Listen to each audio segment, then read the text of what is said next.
Este Mundo Tenebroso, Frank Peretti. Parte 1. Capítulo 24. Marshall dirigiu quase 50 quilômetros ao norte, atravessando a cidadezinha de Windsor e indo um pouco adiante. Surpreendeu-se ao ver como Ted Jarmel ainda morava perto de Ashton, especialmente depois de se ter encontrado nas montanhas a mais de 150 quilômetros na rodovia 27. Esse cara tem de estar louco, pensou Marshall, e talvez eu, ao concordar com esta bagunça, esteja tão louco quanto ele. O cara é paranoico, um verdadeiro lunático, mas ele bem que soara convincente no telefone. Além disso, era uma oportunidade de reabrir as comunicações. Após aquela única entrevista, Marshall teve de voltar algumas vezes e se reorientar por aquele labirinto de estradas sinuosas, sem sinalização, em seus esforços de entender as instruções de Amel. Quando ele afinal localizou a casa de laterais de madeira no fim de uma longa estrada de pedregulhos, uma faixa de luz rosa. Ele havia levado 1h30 para chegar. Sim, lá estava o velho carro de Amel, parado na entrada. Marshall encostou atrás dele e desceu. A porta da frente estava aberta, a janela quebrada. Marshall agachou-se um instante atrás do seu carro a fim de estudar a situação. Não estava gostando nada da sensação que o invadia. Suas entranhas já haviam passado por esse tipo de dança antes, na noite em que Sandy fugira e, como daquela vez, não parecia haver razão óbvia, visível. Ele detestava admitir, mas estava com medo de dar mais um passo. Ted! Chamou ele, não muito alto. Não houve resposta. A coisa não estava nada boa. Marshall forçou-se a dar volta no carro, caminhar pela calçada e entrar na varanda muito devagar, com muito cuidado. Mantinha-se à escuta, olhando, sentindo. Não havia som algum, exceto as batidas violentas do seu coração. Seus sapatos rangiam de leve nos cacos do vidro da janela. O som parecia ensurdecedor. Vamos, Hogan, toque em frente, Ted. Chamou ele através da porta aberta. Ted Jarmel? Sou Marshall Hogan. Ninguém respondeu, mas essa tinha de ser a casa do Ted. Lá estava o paletó dele, pendurado no cabide. Na parede acima da mesa de jantar estava emoldurada a primeira página de uma das edições do Clarim. Ele se arriscou a entrar. O lugar estava uma confusão. Os pratos que ficavam na arca do canto estavam agora espatifados pelo chão. Na sala de estar uma cadeira jazia quebrada logo abaixo de um grande buraco na parede. As lâmpadas estavam espatifadas. Livros das prateleiras estavam jogados por toda parte. A janela lateral também se encontrava quebrada. E Marshall podia sentir, tão fortemente quanto antes, aquele terror feroz, de retorcer as entranhas, que havia sentido naquela outra noite. Ele tentou se livrar dele, tentou ignorá-lo, mas ali estava. Suas palmas suavam, ele se sentiu fraco. Correu os olhos em redor, procurando uma arma, e agarrou um atiçador de brasas da lareira. Mantenha-se de costas para a parede, Hogan, fique quieto e de olho nos cantos. Estava escuro ali dentro, e as sombras eram muito negras. Ele tentou não se apressar, tentou deixar que os olhos se acostumassem à escuridão. Tateou à procura de um interruptor, em qualquer lugar. Atrás e acima dele, uma asa preta de couro mudou silenciosamente de posição. Olhos amarelos desconfiados vigiavam todo o movimento que ele fazia. Aqui, ali, lá adiante, por todo o aposento, nos cantos do teto, sobre o mobiliário, grudados como insetos nas paredes, encontravam-se os demônios, alguns deixando escapar risinhos de escárnio, alguns babando sangue. Marshall chegou à escrivaninha que ficava no canto e, usando um lenço para não deixar impressões digitais, abriu as gavetas.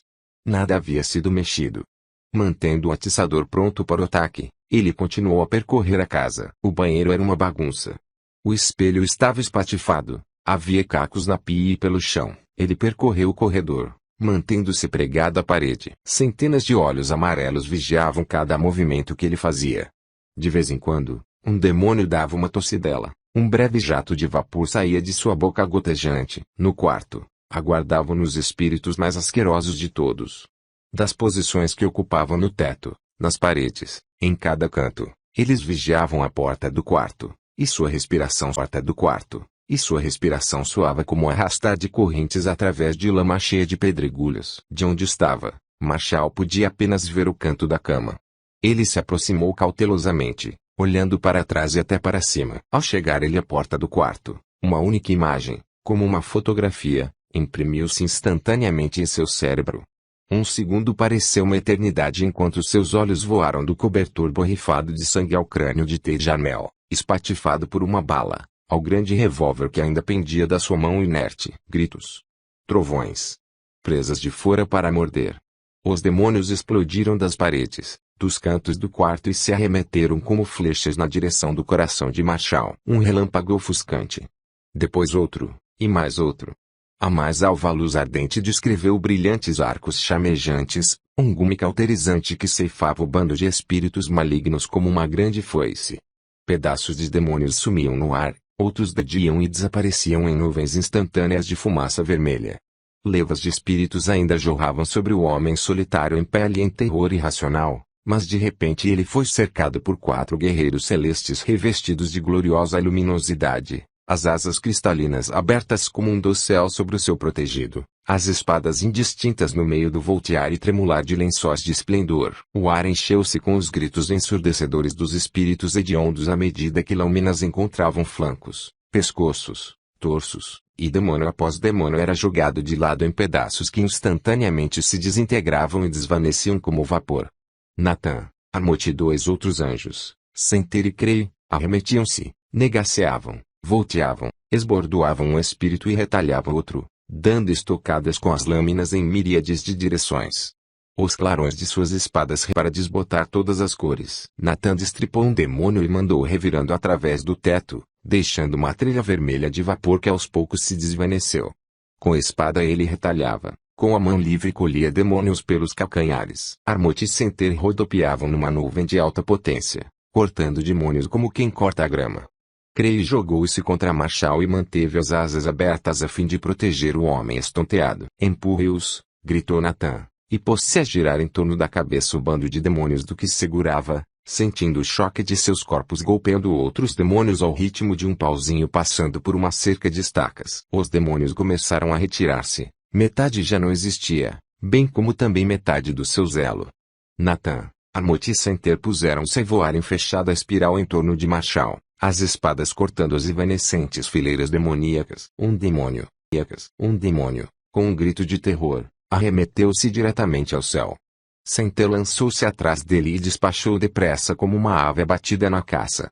O anjo permaneceu acima da casa por algum tempo, contendo muito caprichosa e bruscamente qualquer espírito em fuga, eliminando-os como quem rebate rápidas bolas de tênis. Então, quase tão subitamente como havia começado, a tormenta cessou.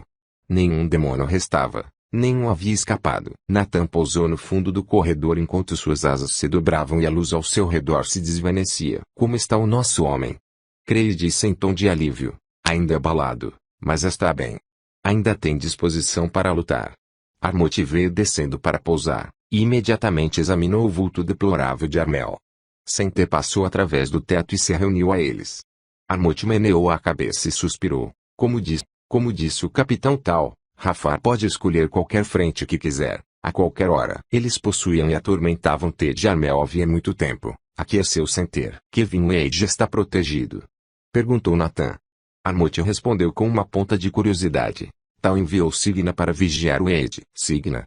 Ele não estava incumbido da guarda da igreja. Tal deve ter mudado seus planos. Natan voltou a atenção ao problema imediato. É melhor cuidarmos de Marshall Hogan. Marshall conseguiu se controlar. Por um momento pensou que realmente sucumbiria ao pânico, e essa teria sido a primeira vez em sua vida. Droga, não preciso me envolver nesse negócio, não agora, pensou ele. Ele demorou mais alguns momentos para acalmar-se e pensar no que faria. Armel era a história. Mas e os outros? Ele se dirigiu à sala de jantar e encontrou o telefone. Usando o lenço, e discando com uma caneta, chamou a telefonista, que fez a ligação com o departamento de polícia de Windsor, uma cidade que felizmente era mais próxima do que Ashton. Algo lhe dizia que, neste caso, Brownell e seus homens definitivamente não eram quem ele devia chamar. Este é um telefonema anônimo. Houve um tiroteio fatal, um suicídio, disse ele ao sargento. Então deu instruções de como chegar lá, e desligou. A seguir saiu do lugar. Diversos quilômetros ao norte, ele encostou o carro num posto de gasolina e entrou na cabina telefônica. Primeiro discou o número de Eldon Strachan. Não obteve resposta. Pediu à telefonista que o ligasse com o clarim. A essas horas Berenice já devia estar lá. Vamos, moça, atenda. Clarinde Ashton. Era Carmen. Carmen, a Cachau. Diga a Berenice que atenda. Sim, claro. Berenice levantou imediatamente a sua extensão. Hogan, você está chamando para dizer que não vem trabalhar porque está doente. Haja com naturalidade, Bernie, disse Marshall. Houve umas coisas da pesada. Bem, tome uma aspirina ou algo assim. Isso mesmo. Prepare-se para esta. Acabo de chegar da casa de Ted Jarmel. Ele estourou os miolos. Recebi um chamado dele esta madrugada e ele estava falando loucuras, dizendo que alguém estava vindo atrás dele. Por isso fui até a casa dele e acabei de encontrá-lo. Parece que ele teve uma briga feia com alguma coisa. O lugar estava uma bagunça. E então, como está se sentindo de verdade? Disse Berenice. Marshall percebeu que para a moça essa estava sendo a grande encenação de sua vida. Estou meio abalado, mas estou bem. Chamei a polícia de onde sair de lá. No momento, estou perto de Windsor na rodovia 38. Vou rumo ao norte fazer uma visitinha ao Strachan para ver como ele está. Quero que você veja como ele já está agora mesmo. Não quero saber de nenhuma outra fonte morrer. Você acha? Acha que é contagioso? Não sei ainda. Armel era um tanto doido. Pode ser um incidente isolado. O que sei é que tenho de falar com Strachan a esse respeito. E não quero que demore para ver como ele já está. Está bem. Farei isso hoje mesmo. Devo estar de volta esta tarde. Cuidado. Cuide-se. Marshall voltou ao carro e consultou o mapa a fim de descobrir a melhor maneira de chegar à casa de Eldon Strachan. Levou mais uma hora para percorrer a distância, mas logo estava encostando na mesma antiga entrada de carro da original casa da fazenda. Ele pisou no freio e o carro parou com uma sacudidela, derrapando nos pedriscos. Olhada pela janela. Não estava enganado. As janelas estavam quebradas nessa casa também. E pensando bem, a esta altura aquele cachorro devia estar latindo, mas o lugar estava envolto em um silêncio tumular. Marshall deixou o carro onde estava e se encaminhou muito quieto na direção da casa.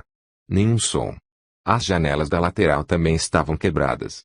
Ele observou que, neste caso, o vidro estava quebrado para dentro, diferindo da casa de Armel onde o vidro havia sido quebrado para fora. Ele passou pelo lado da casa e examinou a área de estacionamento nos fundos. Nenhum carro. Ele começou a orar pedindo que o Dom e Doris tivessem ido a algum lugar e se encontrassem distantes de seja lá o que fosse que estivesse acontecendo. Ele deu a volta à casa, e então entrou na varanda da frente e tentou abrir a porta. Estava trancada. Espiou pela janela da frente, quase todo o vidro se fora, e viu o caos total lá dentro. A casa tinha sido saqueada. Com cuidado, ele passou pela janela e entrou no que fora uma sala de estar, agora em lamentável estado de confusão. A mobília estava jogada por toda parte, as almofadas do sofá estavam todas cortadas, a mesinha de centro havia sido partida em diversos pedaços, alguns abajures haviam sido atirados ao chão e quebrados, tudo fora de lugar e jogado. Eldon, chamou Marshall. Doris. Ó de casa. Como se eu realmente esperasse resposta, pensou ele. Mas o que era aquilo no espelho em cima da lareira? Ele se aproximou para ver mais de perto. Alguém havia tomado tinta vermelha. Ou seria sangue? Marshall examinou atentamente. Com grande alívio, sentiu o inconfundível cheiro de tinta. Mas alguém havia rabiscado uma mencena de ódio no espelho, uma ameaça muito clara. Ele sabia que teria de examinar cada cômodo da casa, e naquele exato momento perguntou-se por que não sentia o mesmo terror que sentira na casa de Armel. Talvez o dia o estivesse deixando amortecido. Talvez já não estivesse acreditando em nada daquilo. Ele verificou a casa toda, a parte de cima e a de baixo, e até o porão, mas não encontrou nada terrível, o que o deixou muito contente. Contudo, isso não o deixou menos preocupado, nervoso ou perplexo. A despeito das diferenças básicas, era muita coincidência. Dando mais uma olhada na sala de estar, ele tentou encontrar uma ligação. Obviamente, tanto Armel quanto Strachan haviam sido fontes de informação para a investigação de Marshall e poderiam ter se tornado alvo de intimidação. Mas Armel, em seu incrível pavor, poderia ter feito o estrago em sua casa sozinho, lutando contra o que quer que fosse, ao passo que o estrago da casa de Strachan era claramente ação de vândalos, de tipos malévolos desejosos de assustá-lo. Havia uma ligação, o medo. Não importa a forma que tomassem, tanto Armel quanto Strachan haviam sido alvo de táticas de intimidação. Mas por que iria? Muito bem. Pare. Polícia. Marshall ficou imóvel, mas olhou para fora pela janela quebrada. Lá, na varanda, estava um policial apontando-lhe um revólver. Calma, disse Marshall com muita suavidade, sem se mover. Põe as mãos para o alto, bem à vista, ordenou o oficial. Marshall obedeceu. Meu nome é Marshall Logan, redator do Clarim de Ashton. Sou amigo dos Strachans. Não se mexa. Terei de ver alguma identidade, Sr. Logan. Marshall foi explicando tudo o que fazia. Vou enfiar a mão no bolso de trás. Está vendo? Aqui está minha carteira. Agora vou jogá-la para você através da janela. A essa altura, o companheiro do oficial havia entrado na varanda e também apontava a arma para Marshall. Marshall jogou a carteira através da janela quebrada, e o primeiro policial a apanhou. O oficial examinou a identidade de Marshall. O que está fazendo aqui, Sr. Logan? Tentando descobrir que barbaridade foi essa que aconteceu com a casa de Eldon. E também gostaria de saber o que aconteceu com Eldon e Doris, a esposa dele. O oficial pareceu satisfeito com a identificação de Marshall e descontraiu-se um pouco, mas seu companheiro manteve o revólver apontado. O oficial tentou abrir a porta da frente e então perguntou: como foi que você entrou aí? Por aquela janela, respondeu Marshall. Muito bem, Sr. Logan, vou lhe pedir que saia com muito cuidado pela mesma janela, e o faça bem devagar. Por favor, fique com as duas mãos bem à vista. Marshall obedeceu. Assim que pisou na varanda, o oficial fê-lo voltar-se, as mãos contra a parede, e revistou-o. Marshall perguntou: vocês são de Windsor? Delegacia de Windsor, veio a breve resposta, e com isso, o oficial agarrou os pulsos de Marshall, um de cada vez, e os algemou. Está sendo preso. Tem o direito de permanecer em silêncio. Marshall podia pensar em muitos tipos de perguntas que queria fazer e mal pôde impedir-se de desmontar esses